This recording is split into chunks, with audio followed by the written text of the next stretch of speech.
समझ लो। उसके बाद में सुनो, लिखा गया सबका नाम। देखो सोन नदी परियोजना कब बनाया गया? 1874 में। सोन नदी परियोजना जो है किस नदी पर बनाया गया? सोन नदी पर। सोन नदी का उद्गम बोलो कहाँ से है? अमरकंटक के पहाड़ी से। कहाँ से है? अमरकंटक के पहाड़ी से यहाँ पर सोन नदी निकलती है। ठीक है। सोन नदी की जो है सहायक नदी रिहंद है। क्या है? रिहंद। रिहंद नदी का पानी जो है उत्तर प्रदेश सरकार रोक लिया है, अपने फायदा में कर रहा है। ठीक है। जिसमें सोन नदी के पानी में क्या होती है? कमी देखी जाती है। तो सोन नदी परियोजना अगर इसका विकास देखेंगे तो कब हुआ है? 1874 में, यानी ब्रिटिश सरकार ने किया था, भारत सरकार ने नहीं। कब किसने किया था? ब्रिटिश सरकार ने। ठीक है। अब डिहरी के समीप जो है पूरब से पश्चिम नहरें निकाली गई है। यहाँ पर डिहरी, ठीक है, तो डिहरी के समीप जाएंगे ना, डिहरी में तो अगर पूरब में और पश्चिम में क्या निकाला गया है? नहर। यानी डिहरी के पास पूरब और पश्चिम में दोनों तरफ क्या निकाला गया है? नहर। ठीक है। इससे जो है कितना 3 लाख हेक्टेयर भूमि की क्या होती है? सिंचाई होती है। यानी सोन नदी माने सोन नदी नहर से, माने सोन नहर से, ठीक ना, कितने लाख के? 3 लाख हेक्टेयर भूमि की सिंचाई किए थे। ठीक ना। यहाँ पर जैसे जाएंगे तो सोन नदी पर जो बांध बनाया गया है इंद्रपुरी नामक स्थान पर बनाया गया है। उसका नाम है इंद्रपुरी बांध। माने नाम उसके स्थान के नाम से जाना जाता है। कौन सी? इंद्रपुरी बांध। ठीक है। देखो पूरब नहर से पटना, गया, औरंगाबाद, यहाँ पर है पटना। क्वेश्चन पूछेगा ना कि सुनो, क्वेश्चन पूछेगा कि माने कि सोन नदी गंगा नदी में कहाँ पर जाकर मिलती है? तो पटना में कौन से जगह पर? कोइलवर के पास। कोइलवर के पास जो है सोन नदी जाके गंगा नदी में मिल जाती है। तो एकरा से कौन कौन जिला जो है लाभान्वित है, यानी लाभ लेता है? तो कौन कौन जिला? तो पटना, गया, औरंगाबाद। यहाँ पर हो गया पटना, हो गया, यहाँ पर हो गया गया, इधर का हो गया औरंगाबाद। तो 3 जिला जो है एक से क्या करता है? लाभ प्राप्त करता है। ठीक है। कौन शाखा से? पूर्वी शाखा से। माने इस सोन नदी से जो पूरब की ओर नहर निकला गया ना, गधा कहीं के, इधर समझो, जो सोन नदी जो नहर निकाला गया है इस नदी पर, कौन सा नदी है? सोन नदी। तो सोन नदी के पूरब में जो नहर निकाला गया ना, कितने राज्य सिंचाई माने लाभ लेता है? कितने कितने जिला? 3 जिला। 3 जिला की सिंचाई होती है। कौन कौन? पटना, गया, औरंगाबाद। अब पश्चिम की ओर देखेंगे तो इधर हो जाएगा भोजपुर, बक्सर और चौसा। ठीक है। कौन कौन? भोजपुर, बक्सर, चौसा। साथ ही साथ इधर कौन? रोहतास भी प्रभावित होता है। कौन? रोहतास। थोड़ा कैमूर भी आ जाता है, आता है इधर एरिया।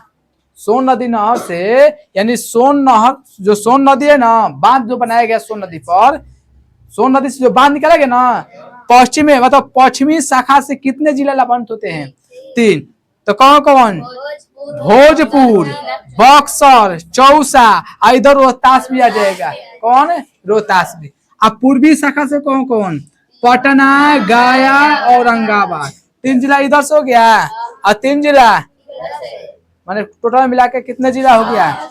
6 जिला। ठीक है। देखा गया इस नहर के पश्चिमी शाखा से 3 उप शाखाओं का निर्माण हुआ। 3 उप शाखा, यानी कि पश्चिमी जो शाखा निकाला गया ना, एक से कितने शाखा का निर्माण हुआ? 3 शाखा। 3 शाखा कौन कौन है? भोजपुर, बक्सर, चौसा है। 3 शाखा जो है भोजपुर, बक्सर, चौसा, ये तीनों शाखाएं रोहतास, बक्सर, भोजपुर तीनों जिला को प्रभावित करती है। ठीक ना। ये तीनों शाखाएं रोहतास, बक्सर, भोजपुर, यानी ये जिला क्या करता है? कौन सा शाखा? और 3 गो जो उप शाखा निकाला गया ना, किस भाग से? पश्चिमी भाग से। यानी इसके पश्चिम में निकाला गया है नहर, तो पश्चिमी नहर से निकाला गया, तो उसके 3 उप शाखा बांटा गया। तीनों उप शाखा से जो है बक्सर हो गया, रोहतास हो गया, और कौन सी हो गया? भोजपुर, इस लाभ प्राप्त करता है। ठीक है। 1968 में इंद्रपुरी नामक स्थान पर बांध बनाया गया था। माने इंद्रपुरी जो बांध बना है कब बना है? 1968 में। माने 1968 में जो है क्या बनाया गया? इंद्रपुरी बांध। इससे क्या होता है कि 6.6 मेगावाट की ऊर्जा प्राप्त होती है। किससे? इंद्रपुरी बांध जो बनाया गया ना, वहां पर देखेंगे तो वहां से बिजली उत्पन्न की जाती है। कितने वाट की? 6.6 मेगावाट की ऊर्जा प्राप्त की जाती है। ठीक है। इंद्रपुरी जलाशय योजना का पुराना नाम क्या था? कौदवन जलाशय योजना। क्या था? कौदवन जलाशय योजना। समझ में ना? इसे हम जो है सोन नदी, जो सोन परियोजना है ना, इसे बिहार का हम कटोरा भी कहते हैं। समझो कि अगर सोन नदी पर बांध बना के पानी न रोका रहता, नहर नहीं निकला होता है, तो इतना एरिया जो सिंचाई हो रहा है इस सूखा से मर जाता है। बता ना, जैसे उत्तरी बिहार में सब पानी पानी मर रहा है, दक्षिणी बिहार में क्या हो जाता है? सूखा। अभी बहुत सारे लोग सूखा से मरते हैं। ठीक ना? सारा इधर के नदी जैसे सोन, कौन सा नदी यहाँ पर है? आए, कौन सा नदी है? बिहार का शोक किसे में कहते हैं? तो कोसी नदी का पानी सबसे ज्यादा है। तो बताओ, है जो इतनी एरिया जो प्रभावित हो रहा है, इससे सिंचाई हो रहा है, आज सोन नदी से निकाल देंगे तो यो एरिया प्रभावित हो जाएगा, माने सिंचाई हो गई, हो जाएगा कि नहीं हो जाएगा? हो जाएगा। चलो अब आगे कुछ पढ़ना है, अब खत्म हो गया चैप्टर। चलो सुन लो, क्वेश्चन सुन लो। विद्युत क्षेत्र में जल की उपस्थिति के कारण ही पृथ्वी को हम क्या कहते हैं? यानी कि विद्युत क्षेत्र में जल की उपस्थिति को हम क्या कहते हैं? नीला ग्रह। यानी यहाँ पृथ्वी पर इतना जल है ना, जल के कारण ही पृथ्वी कैसा दिखाई देता है? नीला। ठीक है। कुल जल का कितना प्रतिशत भाग महासागरों में निहित है? 96.6%। कुल जल का कितना परसेंट भाग जो है महासागरों में निहित है? 6.6%। समझ में रहे? देश के बांधों को किसने मंदिर कहा था? देश के बांधों को किसने भारत का मंदिर कहा था? जवाहरलाल नेहरू। देश के बांधों को किसने मंदिर कहा था? जवाहरलाल नेहरू। बताओ, कुल जल का कितना भाग जो है जल महासागरों में निहित है? 96.6% है। ठीक ना? देश के बांध को किसने मंदिर कहा था? जवाहरलाल नेहरू। ठीक है। प्राणी देख ली ना है?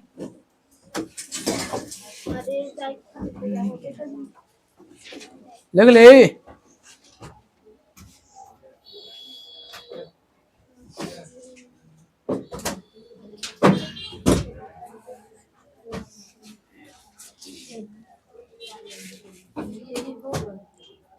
बोलो, सुन लो, लिखा गया सबका ना? वन एवं वन्य प्राणी जो संसाधन, यानी वन किसे कहते हैं? वन किसे कहेंगे? वन उसे कहते हैं कि माने बड़े भूभाग जिस पर पेड़ पौधे क्या है? आच्छादित है। आच्छादित के मतलब खूब पेड़ पौधा लगे हुए हैं। ठीक है। माने वह भूमि जहाँ पर खूब पेड़ पौधा लगा रहेगा उसे हम क्या कहेंगे? वन कहेंगे। बताओ, वन अनुसंधान केंद्र कहाँ है? वन अनुसंधान केंद्र कहाँ है? देहरादून। कहाँ पर है? देहरादून। सबसे अधिक वन किस राज्य में है? सबसे अधिक वन जो है किस राज्य में है? मध्य प्रदेश। प्रत्येक क्षेत्र में कितने वन होना चाहिए? 33%। कितने?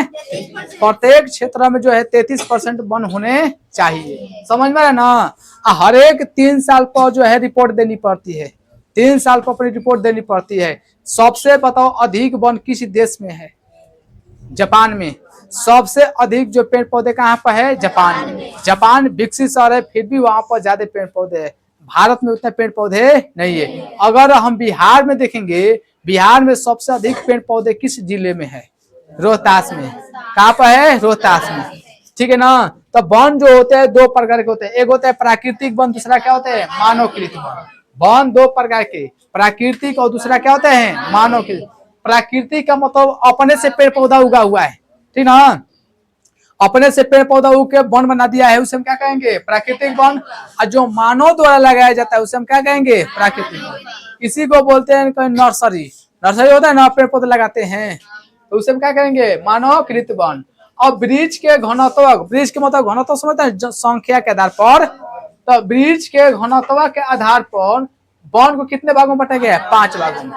वन को 5 भागों में।